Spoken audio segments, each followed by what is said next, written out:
हाय friends, जय Shri Jagannath. Welcome back to my YouTube channel Pushpa Odia kitchen रे आपण समस्त को बहुत बहुत स्वागत। आसतु आज बनवा आलू आउ पनीर रे बहुत सुंदर रेसिपी।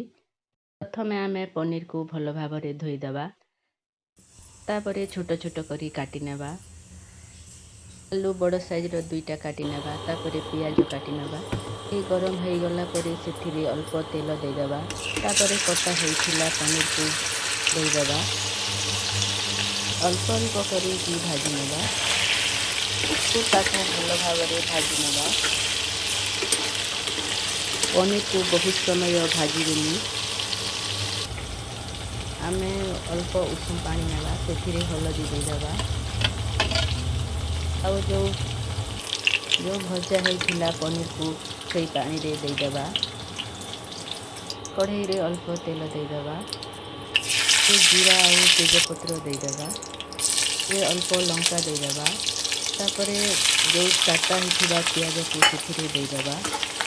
ताको भल भाव भाजी नेबा। भल भाव भाजी होला पर से कटा होइथिबा आलू को देदेबा, तापर अल्प टमाटो देदेबा। ताको भल भाव बुले नेबा। भल भाव भाजा होला पर से हलदी गुंड, लंका गुंड, जीरा गुंड देकी भल भाव भाजी नेबा। आउ से स्वाद अनुसार पनीर मसला देदेबा। आपण मैंने यही प्रोसेस थे बनाते, बहुत बढ़िया लगे, टेस्टी लगे। आउ से स्वाद अनुसार लुण देदेबा। लुण देदेला भल भाव मिसई नेबा। देखते केते सुंदर देखा जाउछि। भाजी की पनीर को पानी रे पकई थिलु, ताको सेथिरे देदेबा।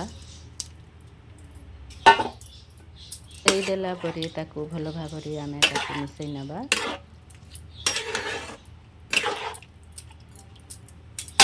ताको 5 मिनिट फुटिबा पानी छाड़ी देबा। 5 मिनिट होला पर देखंतु कितनी सुंदर कलर देखा जाउछि। यही प्रोसेस रे आपण माने भी घरे ट्राई करंतु, देखिबो बहुत इजी प्रोसेस रे हम पनीर तरकारी रेडी हो गला। आपण माननको वीडियो भल लागिले लाइक करबे, सब्सक्राइब करबे, सांग माननको पाखकू शेयर करबे। रहिले जय जगन्नाथ। Thank you.